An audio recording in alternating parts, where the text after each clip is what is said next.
माझ्या गावातील मारुती मंदिरात दरवर्षी तुकाराम महाराज बीज उत्सव सोहळा साजरा होतो.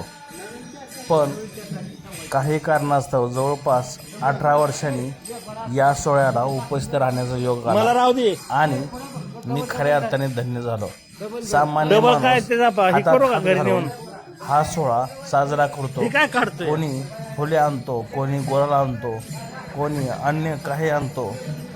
भक्तिमय वातावरणात भजनात हा सोहळा साजरा होतो आणि दुपारी 12 वाजता फुले टाकण्याचा म्हणजे पुष्पवृष्टीचा कार्यक्रम आयोजित केलेला असतो.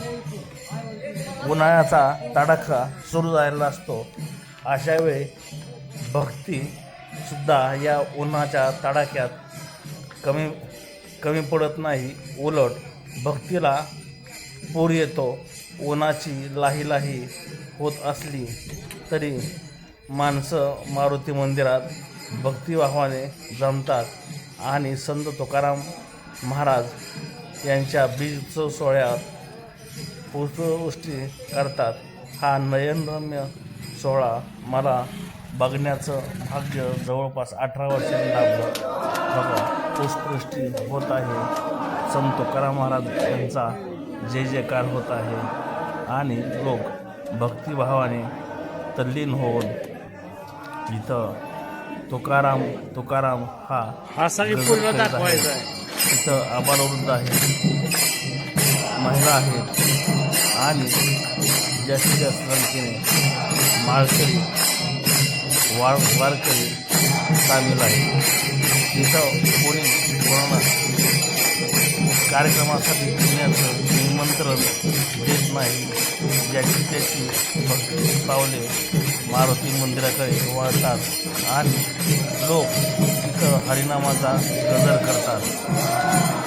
कुणाला वेगळं निमंत्रण नसतं, पण आज उत्सव सोहळा आहे हे लोकांना माहीत असतं. त्यामुळे साधारणपणे सकाळी 10 वाजल्यापासूनच मारुती मंदिराच्या समोर लोक जमा व्हायला सुरुवात होते. तिथं भजनाला आणि प्रवचनाला सुरुवात होते. बघता 12 वाजतात आणि त्यावेळी संत तुकाराम महाराज यांच्या प्रतिमेवर केली जाते आणि लोक भजन म्हणून टाळ्या वाजवतात, मृदुंग असा सुरेल असा आवाज मिळतो. त्याबरोबर संत तुकाराम महाराज यांचे आचार विचार हे लोक आपापल्या काळजात करून ठेवतात. अशा या नयनरम्य सोहळ्याला लहान असल्यापासूनच आज जवळपास 18 वर्ष पण काही कारणास्तव गावात बाहेर पडावं लागतं. कायमचं नाही, अधूनमधून गावात येत असतो आणि त्यावेळी गावात धार्मिक कार्यक्रम होतात. त्या कार्यक्रमामध्ये आवर्जून हात लावतो. कोणतंही बाकीचं काम असतं तरी बाजूला ठेवतो. यावेळीसुद्धा मारुती मंदिरात लोकांची बऱ्यापैकी गर्दी झाली होती. इथं कोणी कुणाला असं निमंत्रण देत नव्हतं.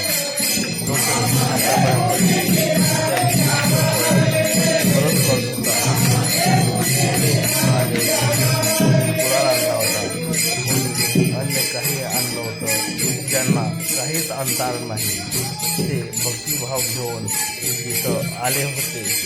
त्यामुळे गाव म्हणजे काय असतं याची अनुभूती मी यापूर्वी जरी घेतली असती. दिवसेंदिवस गावाचं गावपण हे जपलं जात आहे. माणसाची जाती दूर होत आहे. शेवटची रस्त्याला जात असताना दुरून सुद्धा अशा धार्मिक कार्यक्रमात सहभागी घेत आहे. हेच मला आश्चर्य वाटत नाही, कारण गावची एक संस्कृती आहे, गावची परंपरा आहे. त्या परंपरेनुसार होतो. मंदिरात येतो, नतमस्तक होतो. तिथं तुकारामाचं मंदिर नसतं तरी वर्षापासून कदाचित शतकभरापासून तुकाराम महाराज बीज उत्सव सोहळा इथं मोठ्या भक्तिभावाने साजरा होतो.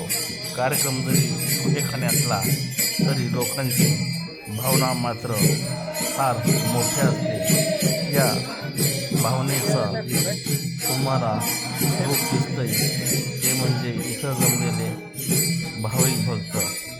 तुम्ही शिंदेशाही वाना हे न्यूज चॅनल अजूनही सबस्क्राईब केलं नसेल तर सबस्क्राईब करा, बेल आयकॉनवर क्लिक करा आणि विविध घडामोडी, घटना, संस्कृती, उत्सव, धार्मिक कार्यक्रम पाहत राहा.